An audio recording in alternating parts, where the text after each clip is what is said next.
Hello, fellow human. So if you're showing signs of this in your life, then you should stop immediately. Here's your warning.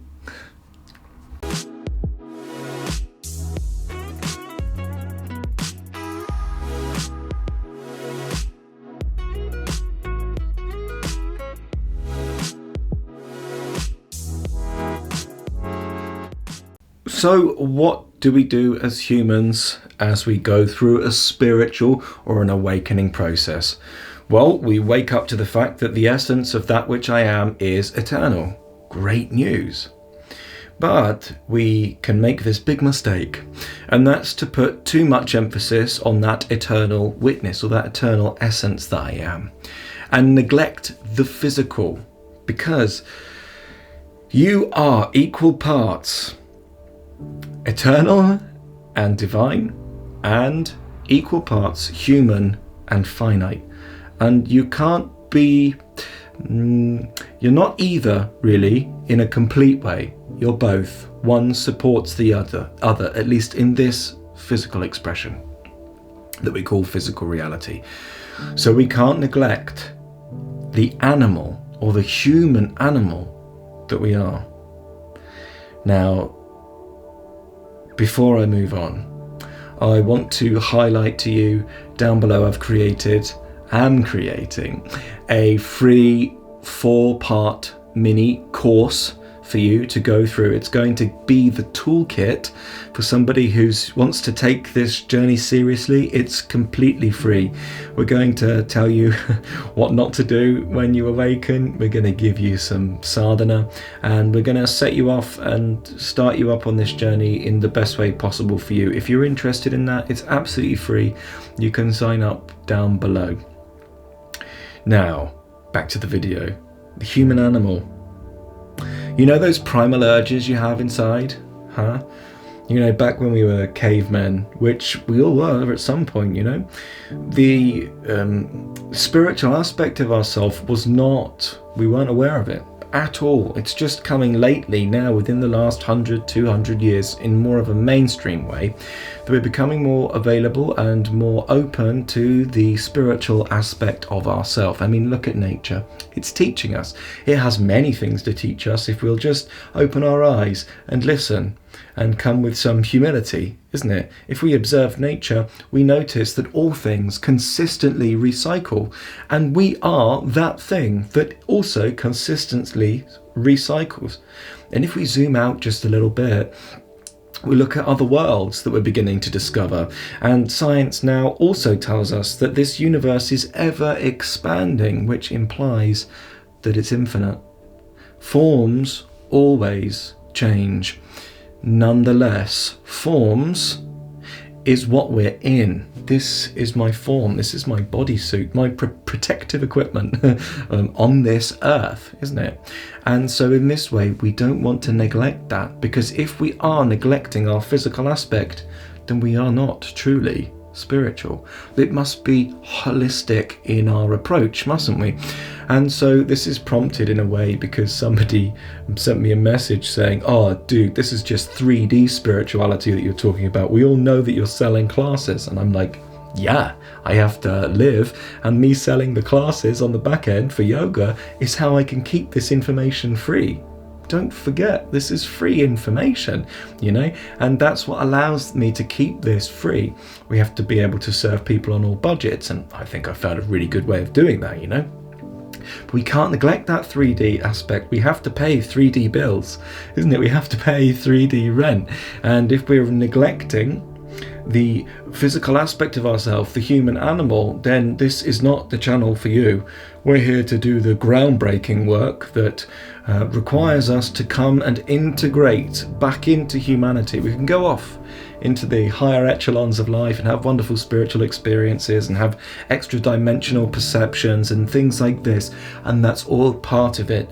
But as one great person once said, if you go to the top of the hill, you must come back down again. Now, believe me, I have spent many, many times trying to get high and stay there. And whilst in a way it is possible, you're then neglecting that human animal, which is what we are. And so it's still conditional highness.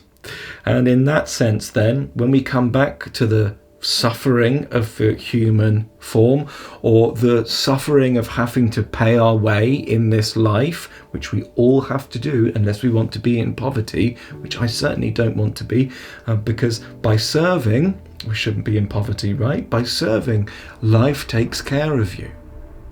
In this way, this is the cleanest way to manifest, isn't it? Serve to the best of your ability, serve somebody so wholeheartedly, with zero expectation that you're going to get anything out of them.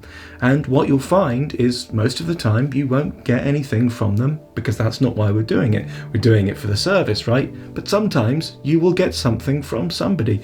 That's a representation of the cleanest form of abundance and manifestation that you can take. But to do that, you can't neglect the physical. You have to survive, isn't it? You have to pay your bills. And so I suppose in a way this is more of a I don't know, maybe reactionary response to a message that I got, but also with solid principles inside of it. We must, because we are equally divine and physical, we are both eternal and finite, and we are not either completely and utterly. And so we must serve both aspects of ourselves and find that balance point in between.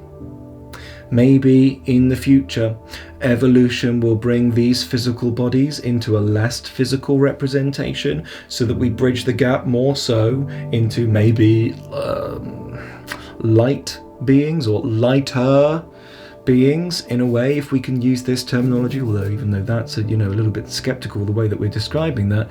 But until that point, we are an animal too, and so we have to respect that. That means being honest with that animal. There are urges that this animal needs to satisfy. What are you going to do? Sometimes we can go down this renunciate path in this spiritual community where we denounce our physicality completely. We abstain from sex, and though that's fine to try it for a while, you'll likely become a horny celibate. You see? And so in time, when the timing is right, then these things can begin to drop away. But of course, also recognize that sex is a sacred act, and it's necessary in this life existence. Otherwise, we don't replicate. The human animal is designed to have these strong impulses, these strong urges, so that we can grow, so that we can evolve and keep the species alive. And so in this way, but not just about sex, in relationship to everything on this physical plane, the suffering, the sadness, the joy of being physical too, we must respect that human animal aspect to ourselves too, whilst also developing through the practice of sadhana and awareness, this other aspect of ourselves, which is in itself awareness, but that awareness is non-physical.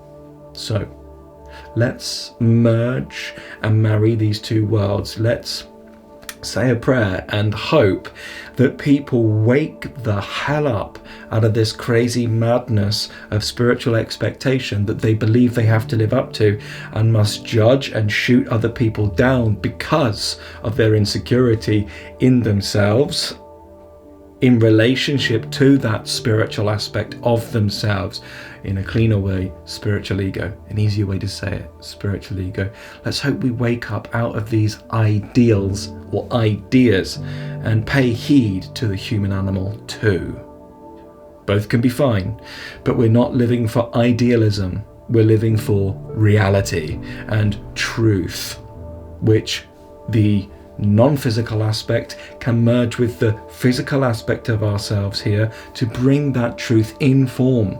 Our freedom is in the fact that we are human, not in spite of it. We don't get to be free by rejecting the physical aspect of what we are. That is an attachment. Well, in fact, it's an aversion. It's a rejection of that which we are.